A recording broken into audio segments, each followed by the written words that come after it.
Hello everyone, welcome back to my YouTube channel mix tales with Kajal.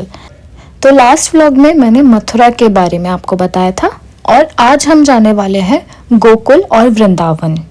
तो सुबह जल्दी उठकर हम निकल पड़ते हैं गोकुल के लिए।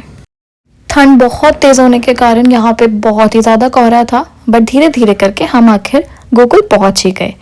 गोकुल पहुंचते ही हमें वहां पर गाइड मिले जिन्होंने हमें बताया कि वो हमें गोकुल के अंदर मंदिर का दर्शन कराएंगे, और फिर वहीं से हमने एक गाइड किया जो हमें गोकुल की गलियों में अंदर लेके गए। 7 द्वार मिलेंगे। 7 द्वारों से सबसे पुराना, सबसे पहला गेट यही है। जब वासुदेव महाराज कृष्ण भगवान को लेके टोकरी में, और कहाँ से लेके, मथुरा से रात्रि के 12 बजे लेके आए थे, यमुना जी को पार करके इसी रास्ते से लेके गए थे नंद बाबा के घर में। बोलो नंद बाबा की जय।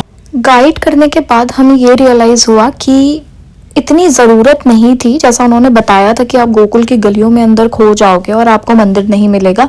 ऐसा कुछ भी नहीं था, क्योंकि थोड़ा ही आगे जाके कृष्ण जी का जो मंदिर है गोकुल का, जो बहुत ही फेमस है, वो बिल्कुल पास ही था। तो ये थोड़ी हमारी एक मिस्टेक हो गई थी। कृष्ण भगवान को टोकरी में लेके आए थे, इसी घर में छोड़ के चले गए। इसी घर में खेले कूदे और बड़े हुए थे। आज आपका ये घर ना होता तो कोई धाम, कोई तीर्थ, कोई मंदिर नहीं होता। इस घर में जन्म किसका हुआ पता है आपको? हुआ ना, वो कृष्ण भगवान की बहन का हुआ था, सिस्टर का, योग माया का। इसको टोकरी में लेके आए थे कृष्ण को, और यहाँ से जो जन्म हुआ ना, एक कन्या का जन्म हुआ था। इसको वासुदेव बलदेव में टोकरी में लेके चले गए थे, कंस को सौंप दिया था। और फिर हमने अंदर मंदिर में दर्शन किए। क्योंकि वहाँ फ़ोन अलाउड नहीं था, इसीलिए मैं वहाँ का वीडियो नहीं बना पाई।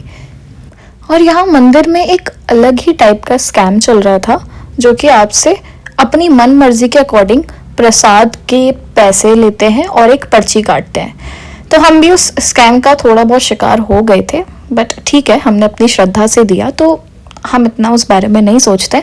बट जब भी आप जाएं तो थोड़ा सा प्लीज़ बी अवेयर। और गोकुल से निकलने के बाद हम पहुंचते हैं रमन रेती।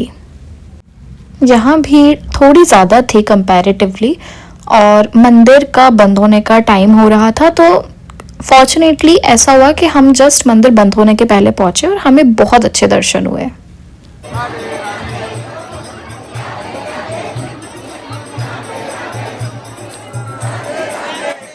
यहाँ जाकर मन को एक अलग ही शांति मिली। लोग राधा नाम का जाप करते हुए जो नाच रहे थे, मज़ा ही आ गया।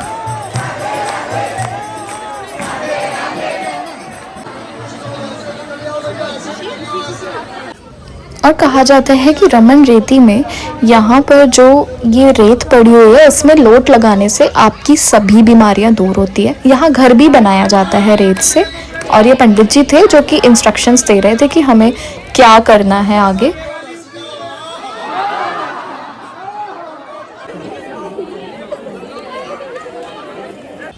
रमन रेती से वापस हम मथुरा आए और टेम्पो वाले भैया ने हमें जन्मभूमि उतारा, मगर उन्होंने हमें ये नहीं बताया था कि जन्मभूमि 1 या 2 बजे कुछ बंद हो जाती है।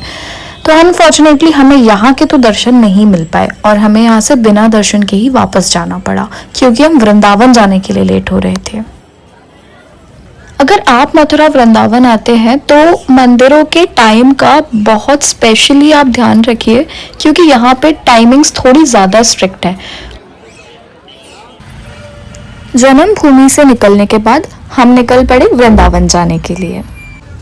वैसे तो वृंदावन जाने के लिए लगभग आधे घंटे का समय लग जाता है, मगर न्यू ईयर के कारण इतना ज़्यादा रश था कि हमें लगभग 2 से 2.5 घंटा पहुँचने में लग गया।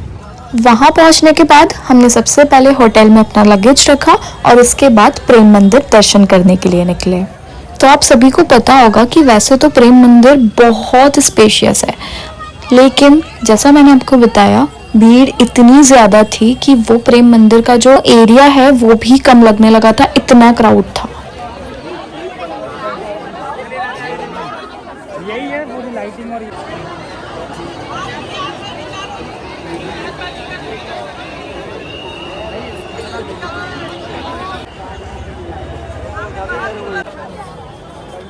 नहीं आवाज आ जाता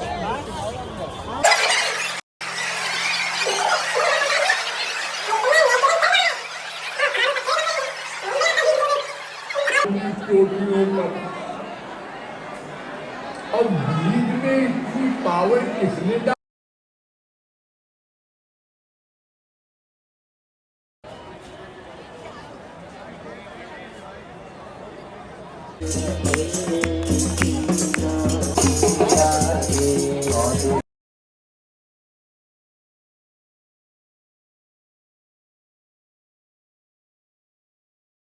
प्रेम मंदिर से दर्शन करके वापस अपने होटल लौट रहे थे तो हमें पता चलता है कि बांके बिहारी के जो मंदिर के पट हैं वो अभी 1 घंटे और खुले रहेंगे। वैसे 8 बजे टाइमिंग्स हैं क्लोज होने की मंदिर, बट क्योंकि उस टाइम क्राउड ज़्यादा था तो उन्होंने 9 बजे की टाइमिंग्स शिफ्ट कर दी थी।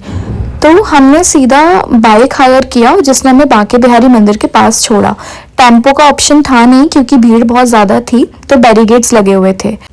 और जैसे हमें पता चला कि 9 बजे तक मंदिर खुला है, वैसे सब लोगों को नहीं पता था, तो उस टाइम पे मंदिर जाने का जो रास्ता था, जो मार्ग था, उसमें भीड़ ही नहीं थी। जो हमें रील्स वायरल हो रही थी और देखने को मिल रहा था कि इस टाइम बांके बिहारी मत जाइए, वहाँ पे बहुत भीड़ है, वो इन्हीं गलियों की पूरी रील्स थी जो छत पे खड़े होके बना रहे थे। और ये पूरा रास्ता हमें किस्मत से खाली मिल गया और हम सीधा मंदिर गए।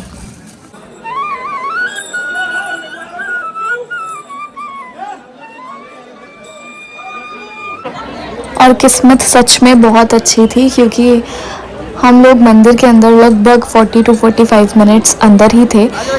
उनका भोग प्रसादी जो था कृष्ण जी का वो चल रहा था, तो उस टाइम पर जो अंदर की भीड़ है उसको अंदर ही लॉक कर देते हैं और बाहर वालों को अंदर नहीं आने देते हैं और अंदर वालों को बाहर नहीं जाने देते हैं। तो उसके बाद लगभग हम 40-45 मिनट्स अंदर ही खड़े रहे एक जगह, और ये था उसके बाद का नज़ारा। आप लोग भी दर्शन कर लीजिए, हमने भी बहुत अच्छे से दर्शन किए। और मंदिर से बाहर निकलते निकलते हमें ऑलमोस्ट 10 बज चुका था। ठंड और कोहरा बहुत ही ज़्यादा था, तो हमने सीधा डिनर किया एंड हम चले गए अपने होटल। तो यहीं तक था मथुरा और वृंदावन का व्लॉग। अगर आपको आगे भी व्लॉग्स देखना है तो बने रहिए। तब तक के लिए राधे राधे।